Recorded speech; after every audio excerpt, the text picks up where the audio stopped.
Good morning and welcome to Sales Chatter. Happy Friday, the logistics podcast where we aim to help 10,000 reps hit a million GP. I'm your co host, the logistics monk, also known as Ryan. With me is my good friend. Happy Friday to you, brother. President and CEO of RGTX Logistics Solutions, the bodacious cowboy, Jeff Dickinson. What's going on, my man? Good morning, my friend. Friday has finally arrived from a tough week. I don't know about you, but mine was pretty tough, but good in a good way. But what better way to end the week than with our good friend, Nicole Glenn, the Expedite Goddess? Let's go. Welcome to the HPLS podcast. Live, relevant, and high performance information, conversations, and education weekly.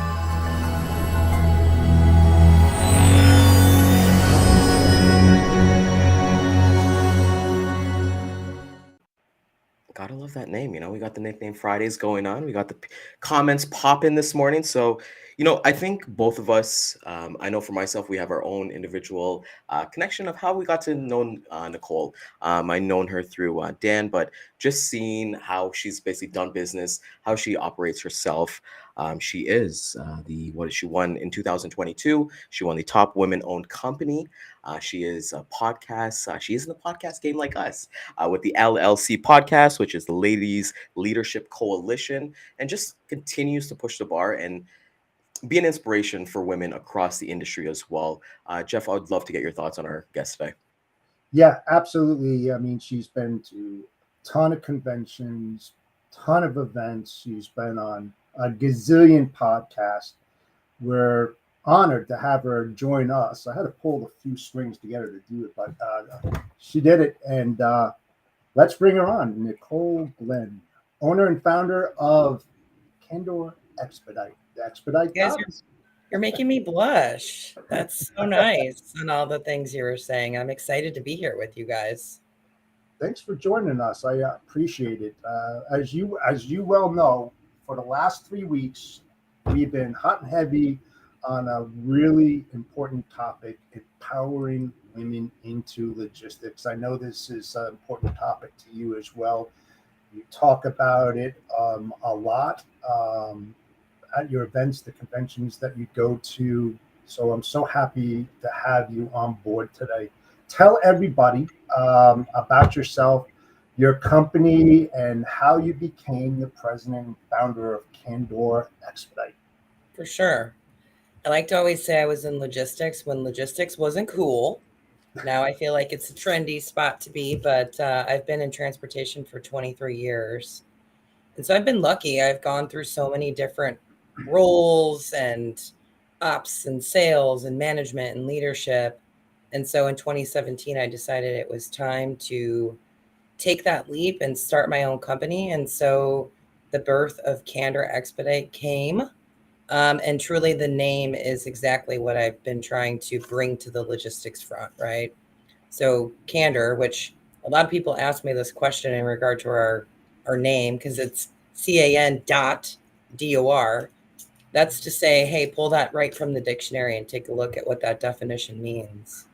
And that's what we want to bring to the table in logistics. And being in it for so long, I've come to realize that it's still got that, hey, everyone's kind of telling the story, right, of lies, as candidly as I can say it. Right. So I want to do something different. So we are in the expedited space. We started with just hot check ground shipments and have built out to different modes. So now we handle air freights, first and final mile. I call it our multimodal division. So it touches all things that need to be specialized. So we're a specialty company for specialty freight and trying to lift and approach our customers with more of that consultative approach so that we can really peel back the layers, understand what they need, create a strategy, and get them to rock and roll to make them the heroes that they should be in this day and age of transportation. Yeah, absolutely. Did you always come from Expedite, or were you in another mode and you just fell into Expedite and you said, you know what, I really love this. Let's go full case forward, Well, it was always something that happened at even my very first transportation job, small little transportation brokerage. And 4 o'clock, my boss would hear the phone ring and he'd go, "Don't pick it up. I got it." Because he knew that when those calls rang in, that it could be something that was urgent. And so I always got involved in the time sensitive side because I liked it for many reasons. I like to actually help people create a solution when they need it.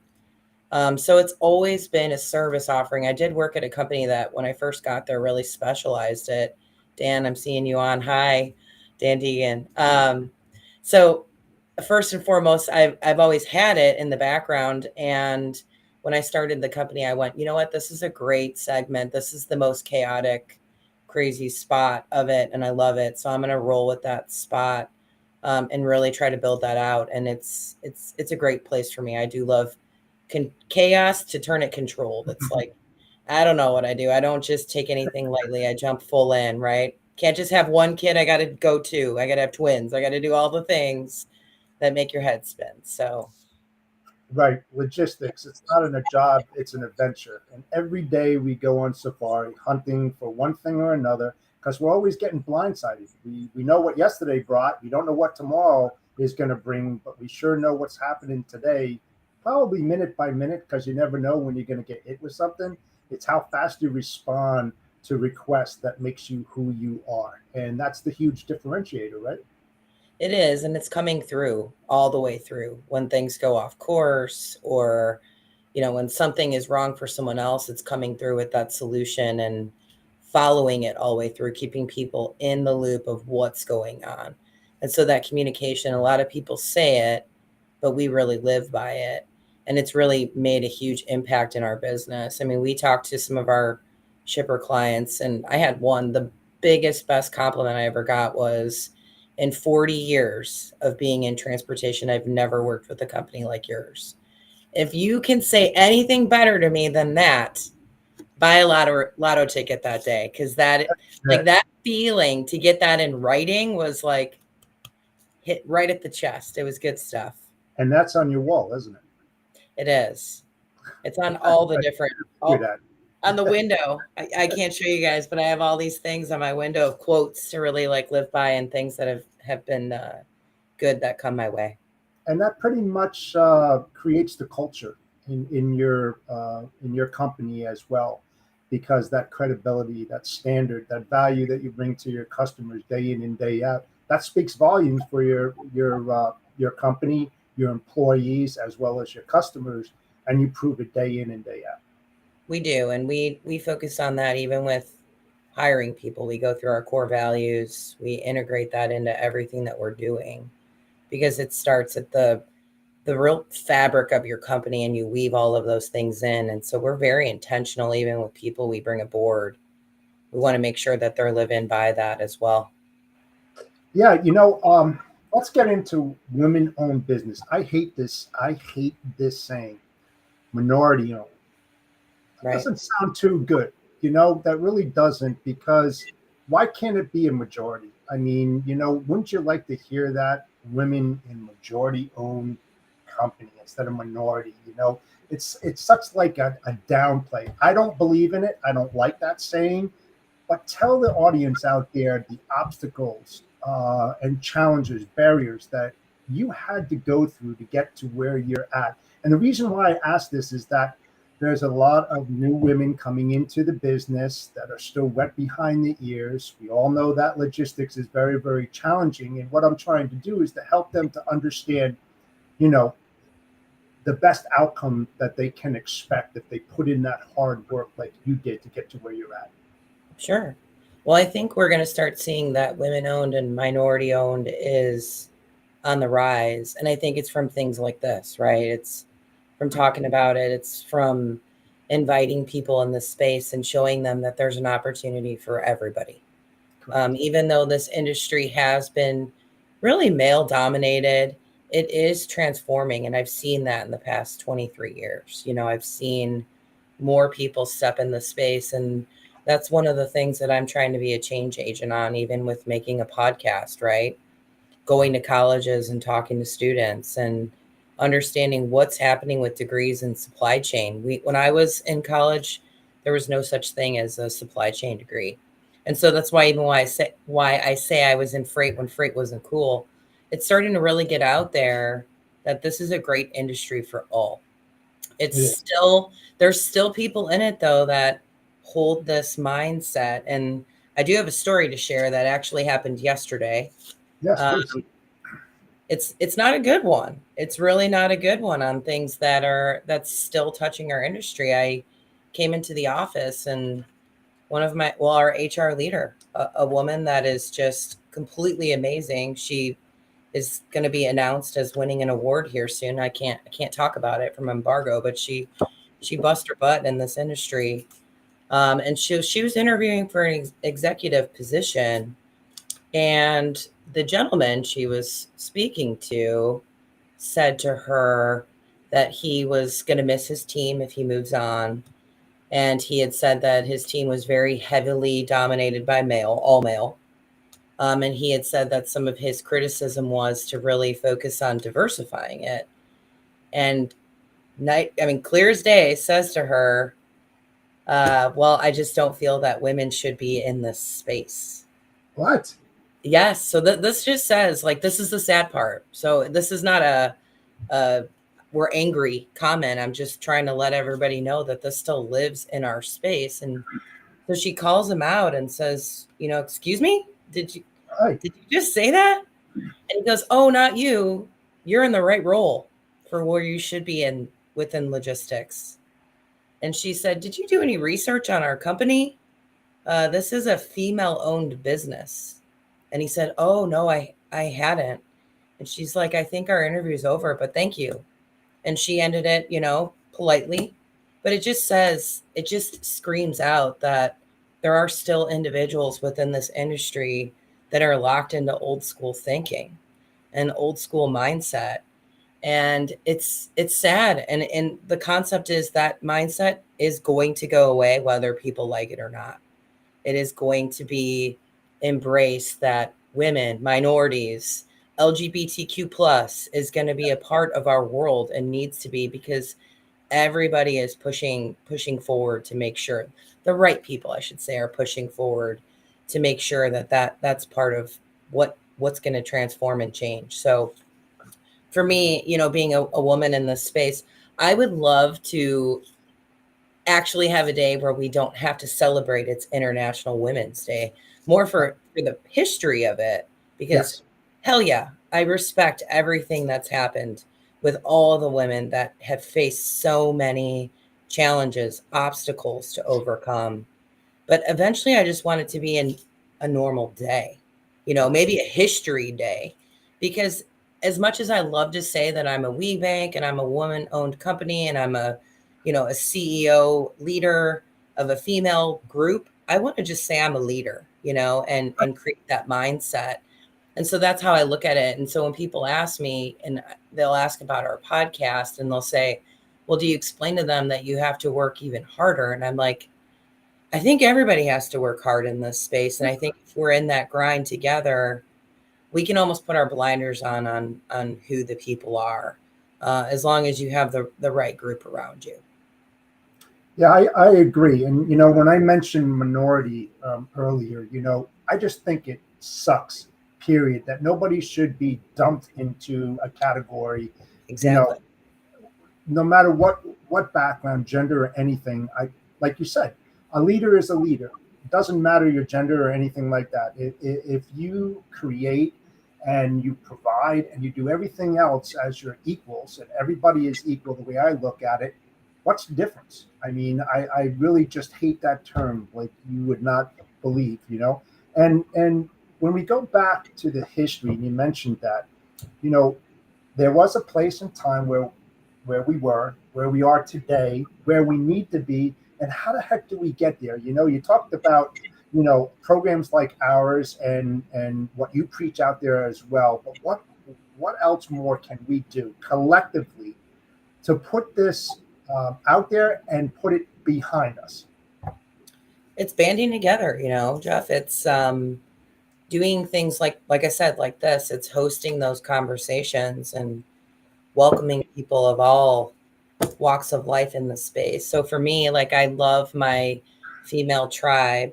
That's what LLC was. So just whoever is listening, maybe you're not aware, but a couple of years ago, I think it's been 2 now, I started a podcast called Ladies Leadership Coalition, and it is a total of 5 female owners in logistics that came together that wanted to really get issues out there and try to educate women and men. We actually have a lot of male followers that want to understand what can they do. So the one thing I will say about females, and I know I'm guilty of this too, is, and I'm saying this generally, so this might not be you, but a lot of females like to make sure that they have all the boxes checked before they'll jump into things, right?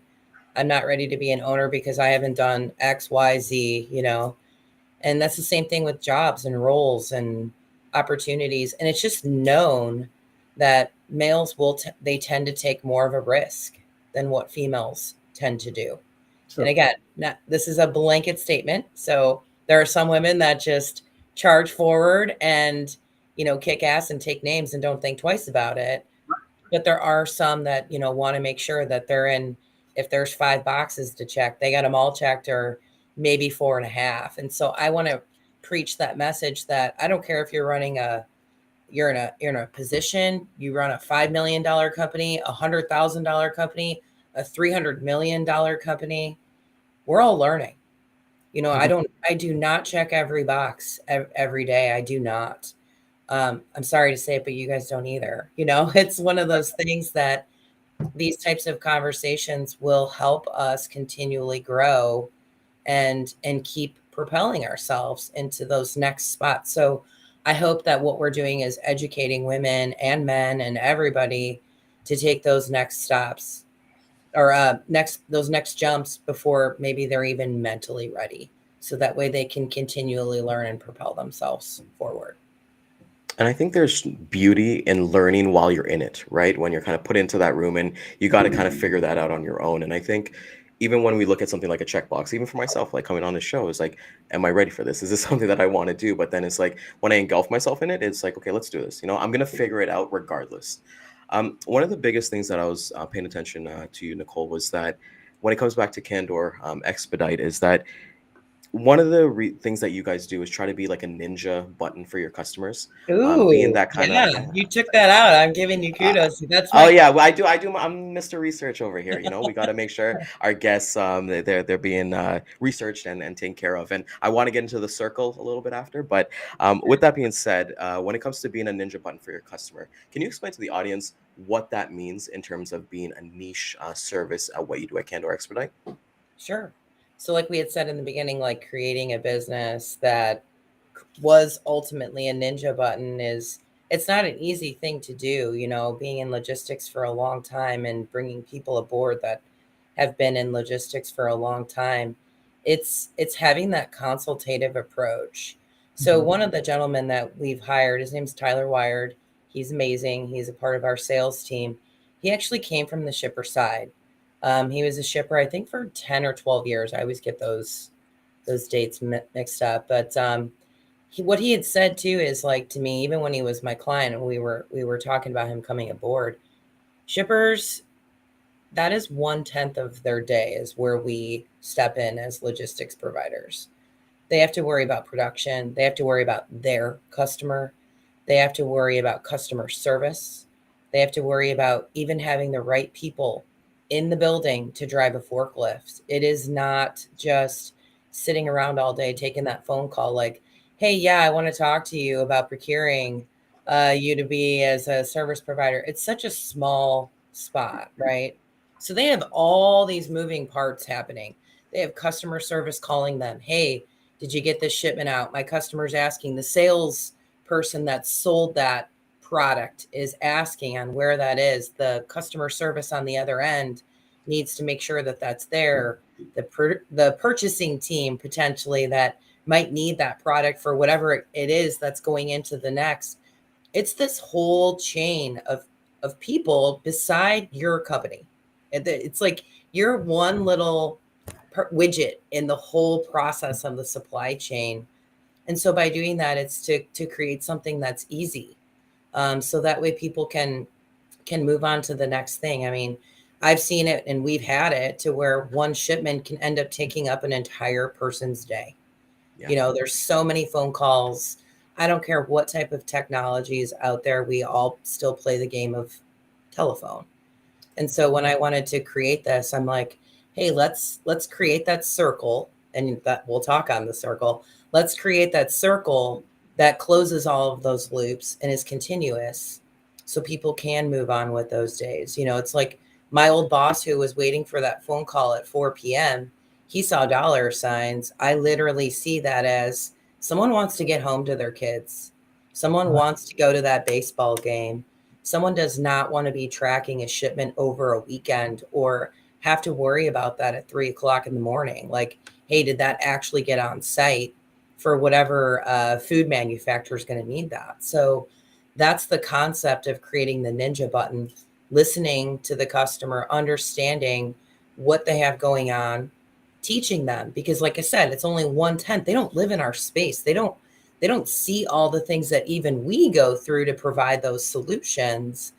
And so having that and presenting that and walking that through full circle is what makes that Ninja button. So that way they can deal with what they're really good at besides just that one holy cow hair on fire type of shipment. Yeah. And when you look at that, you just make you provide value to that shipper, knowing that the fact that, hey, they've sent you something and they know that you're going to handle it and take care of it, knowing that, hey, you're not going to get that call at 4 p.m. saying, hey, we can't pick up today. One thing that I feel like a lot of freight brokers or salespeople in our industry can learn from your company is that in my research, what I was looking at is that Candor is a truck in hand company. We You're a are. company that doesn't believe in, hey, yeah, I can cover at this, and then you start searching for the market or some things like that. You got truck in hand, you got solutions. And when you balance that with perfect communication, being able to say, hey, this is where we're going to come into, and that kind of segues into the circle a little bit. Can you explain what you guys are kind of working on to basically make that Ninja button even bigger? I know. So we're focusing more on the carrier side first and trying to tie all those loops. So we are building our own internal application that our carriers can get on, can use, can upload their equipment, can see what we have going on. That way we can also present to our clients like, hey, we have this open capacity in certain markets. I know it's a soft market right now, but everything is seasonal and cyclical, and transportation being in this for so long, and you hear this terminology of bloodbath. It's not. To me, it's normalizing. And I think this is something that we'll be seeing as an uptick again in Q3. But with that is how do you create all of those connections? How do you really show and align with your partners to get them the opportunities that they need? The expedited space is not this gigantic, you know, mega fleets there are some companies like Load One, great company. They've built a great fleet, owner operator fleet. There's some other ones out there, but majority of these companies are small. They have maybe themselves driving a Sprinter van or a straight truck, or they might have 3 or 4 guys. And it's like, how do you build out your freight network with that in those smaller companies? So we work majority with smaller companies to give them those opportunities. So we want to take those trucks and give them what they need to keep that truck moving, and then continually build that out to our customer side. So that way they can see scorecarding on us, how things are going, go in there, take a look at shipments, upload things. Just again, taking all of these channels of communication. We communicate with some of our customers on Microsoft Teams, on chat. So it's like, how can we have one central place that people can go to and they get the same experience instead of, hey, I Slack this provider, I get on Teams with this provider, I have to send a TMS potential spot bid to this provider. I mean, how many different platforms are people on? And so I wanted to tie everything together for our company, our carriers, and our customers in one spot. So that way it's just seamless on where you are in that process and who you are with our company to make all of these things possible. Yeah, I love what you said before about that 1/10 out of 10 things that logistics managers do, and I'm so glad that you mentioned that because a lot of brokers out there, people what you do, fail to work from the inside out, and how important that it is rather than working from the outside in, because that's when the true rubber hits the road. That's where the problems exist. That's where you can help out greatly and add so much more value than just the price or capacity that's out there. Tell the folks out there why that is so important, your approach about learning customers, their problems, their issues, what I call the hidden bank opportunities that you get to uncover to help them more than they would get help from other service providers out there. Sure. I mean, it's really being in the operational seat. And I'll say this anytime, night and day, the best people are really operational people in the sales side of things because they understand really how the mechanics work within at least the logistics side of things. So, in my perspective, I've been in the sales seat for a long time. I think I started truly in 2008 on the sales side of things. And so to understand and be in ops alongside of sales for that long, I've talked to thousands of people in transportation. I've talked to hundreds of shippers to uncover and understand what other ones are going through. And so it gives me that understanding that I can bring those same questions from listening to maybe even just cues that they're saying to really uncover that those hidden gems within their supply chain where they can save money or change up and create a strategy. And that's one of the things we did just recently, create an article, which I would love for you guys to take a look at if you're interested in the expedited space and that strategy, is a report that's called Dirty Little Secret, because expedite is considered to be the dirty little secret of our industry. And what I mean by that is we tried to do as much research as we could in our sector of transportation. We went to all the main publications to say what type of research do you guys have and data do you have on the expedited side? They had nothing. They had nothing that they could pull in that side, right? That sector of transportation. You want to talk about truckload or LTL? I mean, all day, right? You can get information, but with expedite, it's different. There's not a lot. There's companies still paying credit card payments upon pickup and delivery. From the shipper perspective, there's still that facade that expedite was a mistake and that's why it's happening. And that's not necessarily true all the time. It's creating that strategy around it that it can actually open up more doors from you. I can't tell you how many large shippers, I still talk to that are moving 1, 3, 5 skids in a tractor trailer because LTL will take too long. Yep. And it's easy just to bump it through the routing guide. And so we talk about this often to where I can ask that question and I uncover those types of things still happening within supply chain. And it's like there are tailored options. There's tailored equipment to the size of a shipment that we can use and reduce your carbon footprint, which is something that our whole industry does need to focus on. Yes. But at the same time, it's going to reduce your costs. You're going to get great service. And so it's talking through those types of scenarios with shippers and living it and seeing it consistently through supply chain to bring those types of solutions, but then educating them. And I think this is where sales folks tend to go wrong. They want to just get on stage and tell their story on why they're so good. And that's great. You probably are so good. That's awesome. But at the same time, you have to identify where does that really fit within this person's supply chain. This potential customer still might not even be a fit for you. I was talking to Chris Jolly yesterday and he was saying that same concept. He's like getting down to his niche and his why has really benefited him in his career. And I think it's understanding that niche, listening to your shippers, listening to your customers, and then plugging in where you could potentially investigate. It's not a slam dunk. You still have to investigate that, do some legwork and look at that data and see where you can bring an ROI and bring that value. So Yeah, long story short. I could talk forever on this. I'm I sorry. know, and I love it because that's what I like too. I mean, I love data. There's a saying that I use was, I believe in God. Everyone else brings data. So, I mean, when I used to go and do that kind of stuff, to your point, it's like Expedite.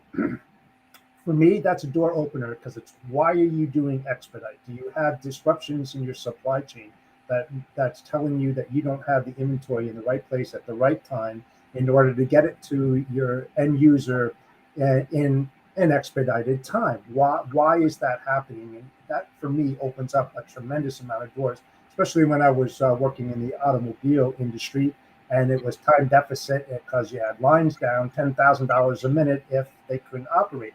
So I understand your niche in what you do, and it's very beneficial for the right customers out there as well. But the devil is definitely in the details, like you said. And the thing is the hardest thing to get from a client is that data, and you want that data, 3 months on the way I look at it, 3 months of the off season and then peak season, and then taking a look at those 90 days and what happens in that, so you get a good idea of the functionality of the operations and where their greatest needs are.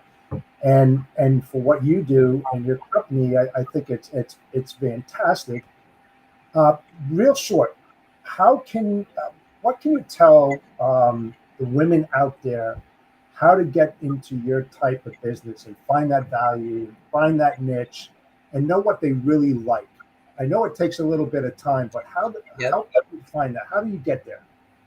Well, it's really sitting down and thinking that through. If you're already in logistics and you want to start a business in a space, pick a spot that excites you. If you're passionate about LTL, awesome. And then start building out your network. That is the one thing that I'm saying over and over again is that network is going to really help you decide and understand what's good for you, and mentors, put yourself out there. That's where I've seen my significant growth is I was always working in the business, not on the business. And then I started working on the business and developing my network and developing my mentors. And that's where this big leap went for me. I got to listen and take different perspectives from people and apply what's best for me, my business, my employees, my customers. And that's what I suggest to you. And if there's anything I can ever do to help anybody really, but ladies that you're trying to do this, like, do not hesitate to reach out to me. I love to see women that are stepping in this space and hopefully give you even just my little tidbits of knowledge. And I will also introduce you to others that are in this same space, and you can get collective viewpoints. So That's awesome. That's amazing. And a couple points that you kind of said there was, hey, get the mentors and take tidbits from them that works for you. I feel a Right. lot of people get lost in the fact, and I did it early in my career when I got a mentor and I did everything that they did word for word, and it wasn't congruent with who I was as a person. right. So I feel like even when you read a book, I tell people all the time, I don't like reading books, but if I read a book, I'll take two or three things out of there and then I'll put that into action. I'm not going to be able to recite page 5 of whatever the book was. So I think it's really impressive that you have that approach. You've kind of learned that, and then you're willing to give that as well. Because one of the big things we talk about here is serving others and being able to give back. Because hey, when you lift as you climb, you're going to get much more further. Nicole, I want to thank you so much for coming out today. You took your time out of the day you could have been doing anything else, but you decided to spend it with us. So we're truly Thank you. appreciative of it. Can you tell the audience how they can get a hold of you? And I really, really want to learn more about the LLC because it's something that I'm going to personally be checking out myself. Sure. So Ladies Leadership, you can find it on YouTube. You can also find our LinkedIn page.